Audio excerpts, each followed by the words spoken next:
Scottish twins and the missing coach. Sir Topham Hatt's wherry was busier than ever.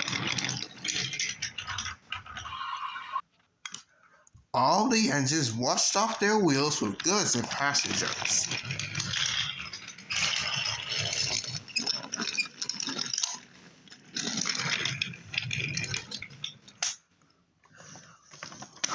"30 trucks and 30 sidings," groaned James, shouting the trucks.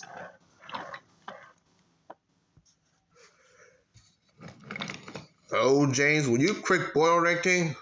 interjected Duck. "Why, I'm the Great Western." "Ah, that tit-pot ain't railway."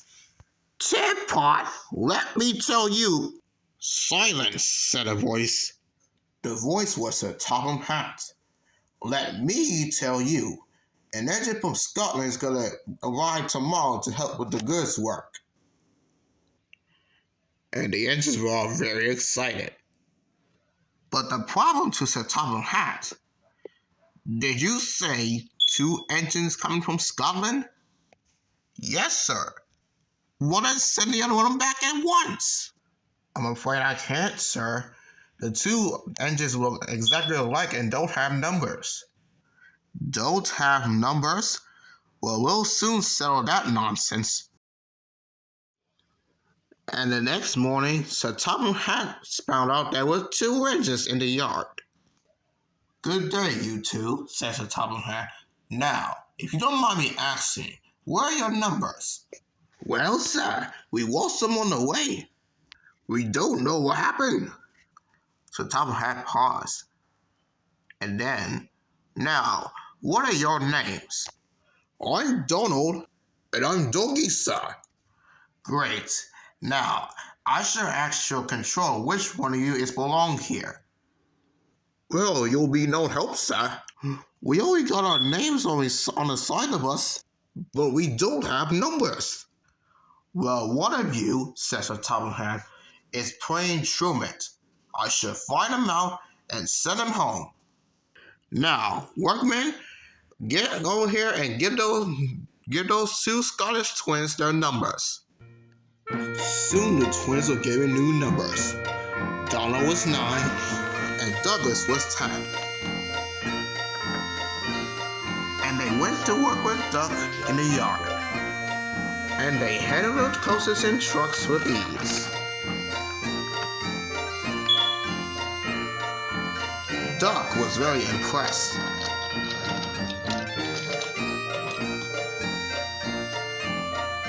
"Take my tip," said Duck. "Watch out for Gordon, Henry, and James. They're sure to be trouble." "Oi, we'll soon settle that nonsense." "Aye, we don't like edges that's bullied."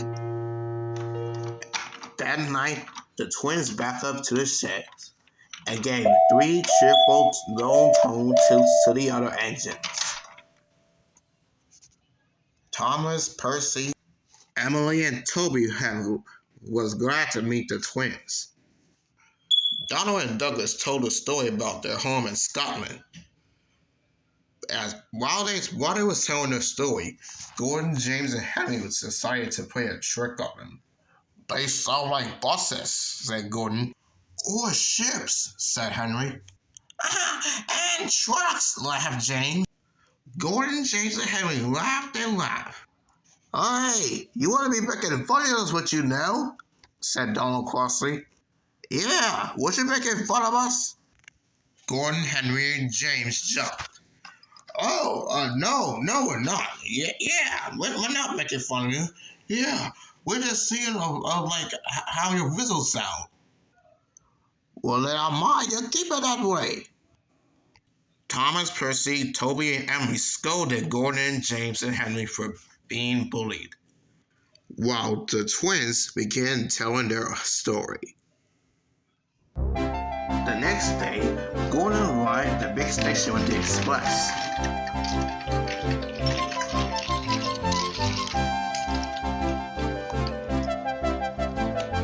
Duck was arranging Donald's train, while Douglas had to shut the coaches away for the big engines. As he did so, he began to worry. I hope Sir Top Hat doesn't find out that I'm not gonna be here, he said sadly. I wouldn't mind going back. I guess back to work then.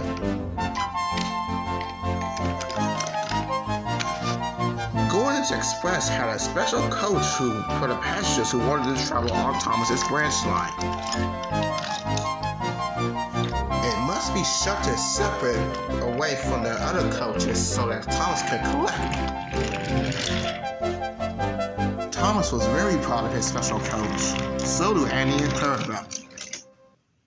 But later on, while Douglas was sheltering the trucks and the coaches, he'd forgotten all about Thomas's special coach. Later on, the twins were having a drink at the water tower while Thomas came fussing in. "Where's my coach?" said Thomas crossly. "Coach?" asked Donald. "Hey," said Douglas. "What coach, Thomas?" "My special coach that Gordon brings for me is gone. I must find it." And Thomas puffed away angrily. Donald and Douglas were surprised.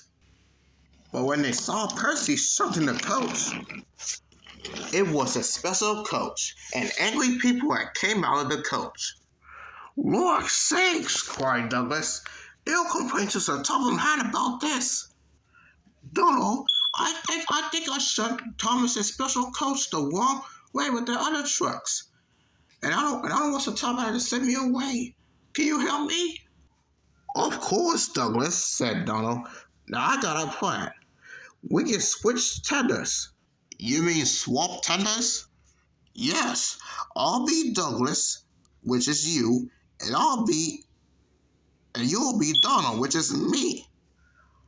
"Okay, that's settled then." And so the twins swapped tenders.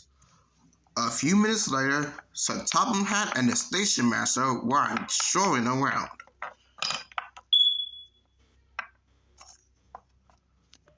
They were most surprised at what they had found.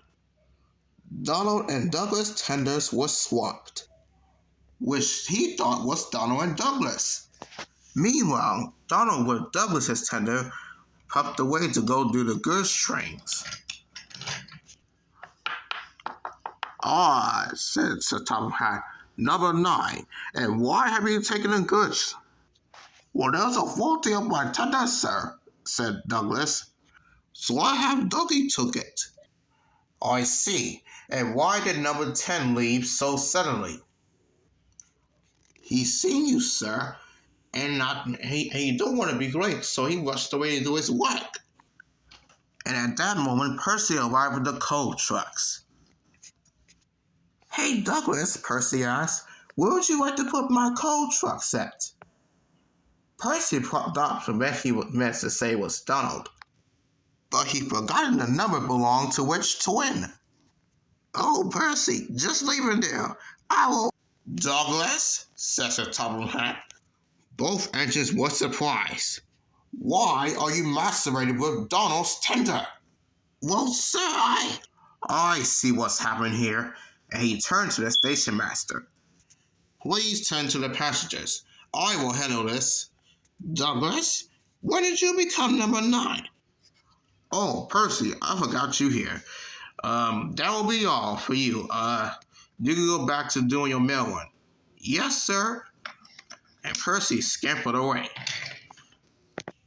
Douglas had left with no doubt of what he had did to the special coach. And now he's worried that Sir Topham Hatt might send him away back to Scotland. So he decided to tell the truth. "Sir," said Douglas, I think I should talk to you about the special coach." And Douglas told Sir Topham Hatt everything about the special coach. And the part where he said that he'll send one of them away. "Well, I appreciate for you to tell me the truth, Douglas, but something the special coach or any other train or whatever, it's not supposed to be shunted with other trucks or coaches. And now with the tender situation that happened, I want you to give Donald back his tender and get yours back."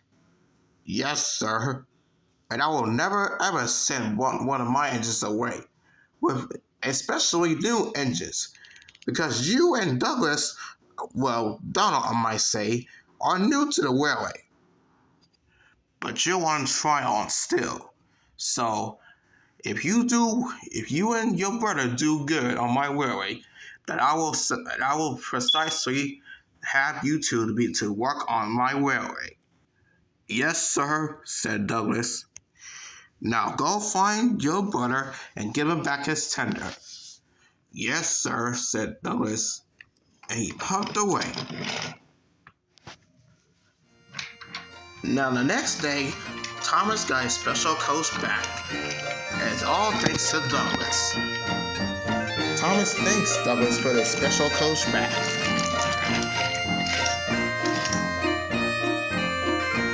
And Donald and Douglas hopefully that they will work on Sir Topham Hatt's railway. Well, at least for another day. But that's a story for another day.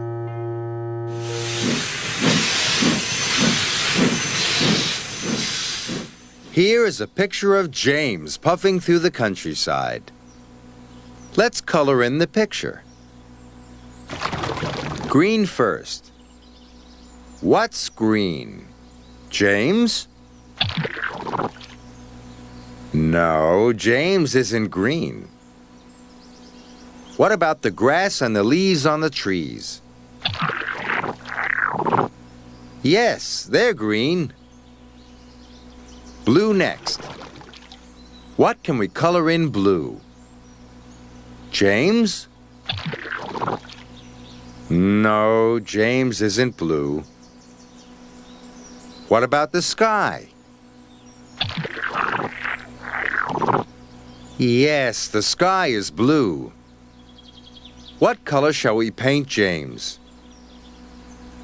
Red. That's right, James is a beautiful bright red.